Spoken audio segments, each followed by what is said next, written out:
आज हमारे पास एक ऐसा क्वेश्चन है जो कॉन्सेप्चुअली बहुत अच्छा क्वेश्चन है, यानी ये काइनेमेटिक्स का एक बहुत अच्छा क्वेश्चन है जहाँ पे हम ये देखेंगे कि एक पार्टिकल की जो इनिशियल प्रारंभिक वेग शून्य होता है, उसके बाद वो कांस्टेंट एक्सेलरेशन से एक समान त्वरण से चलता है, फिर वो एक नियत वेग से चलता है और फिर फाइनली वो रिटार्डेशन हो जाता है और फाइनली उसकी स्पीड जीरो हो जाती है। तो यहाँ पे एक चीज है जिसकी इनिशियल पार्टिकल इनिशियल यानी प्रारंभिक वेग जीरो और डिस्टेंस एल तय करता है, फिर यहाँ से यहाँ तक वो नियत वेग से चलता है जिसमें डिस्टेंस 2l तय करता है, और यहाँ पे रिटार्डेशन ए जहाँ पे वो 3l से चलता है। ओके, तो पहला जो पॉइंट है अपने पास वो s equal to u t plus half a t square से आएगा। यहाँ पे इनिशियली जीरो है तो ये जीरो हो जाएगा, तो l equal to half a t one square. यहाँ पे एक्सेलरेशन इक्वल टू होगा v अपॉन टी वन, और यहाँ पे इस एक्सेलरेशन की वैल्यू को अगर हम यहाँ पे रख दें तो t1 की जो वैल्यू हो जाएगी वो आ जाएगी 2l अपॉन v। यहाँ पे आप देखते हैं कांस्टेंट स्पीड या कांस्टेंट वेलोसिटी से चल रहा है तो एक्सेलरेशन क्या हो जाएगा, जीरो।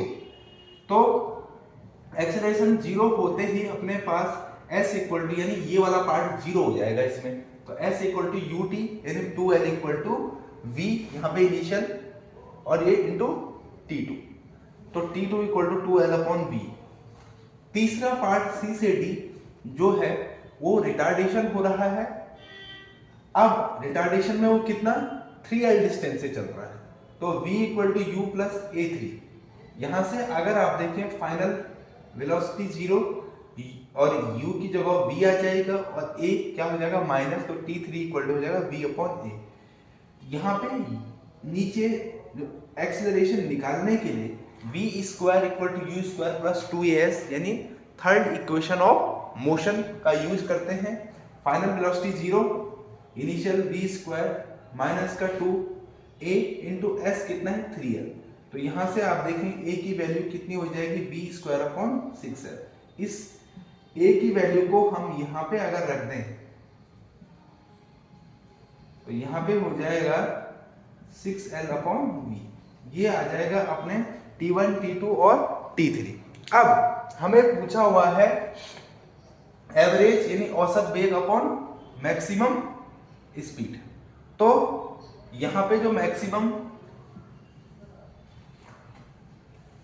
वेग आएगा वो कैसे आएगा, यहाँ पे आप देख रहे हो कि जो एवरेज स्पीड होगा वो टोटल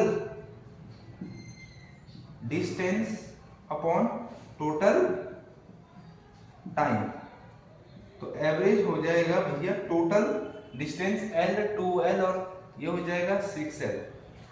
और यहाँ पे आप देख रहे हो कि जो t1 टाइम था, t1 टाइम क्या 2l अपॉन v, t2 भी 2l upon v plus 6l upon v। तो यहाँ पे जो एवरेज स्पीड होगी वो हो जाएगा 6l यानी 10l अपॉन v यानी 3v अपॉन 5। l से l कट जाएगा 3 और 5, तो 3v अपॉन 5, तो ये क्या आ गया एवरेज आ गया। अब मैक्सिमम स्पीड की बात करते हैं कि अधिकतम वेग किसमें होगा, इस वाले पोर्शन में होगा, इस वाले पोर्शन में होगा, इस वाले पोर्शन में होगा। तो हमें यहाँ पे जो मैक्सिमम स्पीड निकलेगी वो क्या निकलेगी, इस वाले स्पीड में तो हमारे पास क्या हो गया v/2, इस वाले पोर्शन में हमारे पास हो गया मैक्सिमम स्पीड v, और इस वाले पोर्शन में क्या हो गया है v/2। तो जो बीच वाला पोर्शन है b से c, उसमें जो मैक्सिमम स्पीड होगी वो कितनी है v है।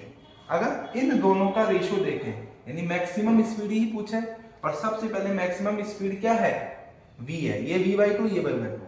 तो अगर मैं यहाँ पे ये देखूं कि एवरेज अपॉन v मैक्स, तो एवरेज कितना है, एवरेज स्पीड है 3v अपॉन 5 और मैक्सिमम कितना हुआ v, तो v से v कट गया, तो v एवरेज यानी औसत वेग अपॉन अधिकतम वेग का जो अनुपात है रेशियो है वो कितना आया है आपका, वो आया है 3/2।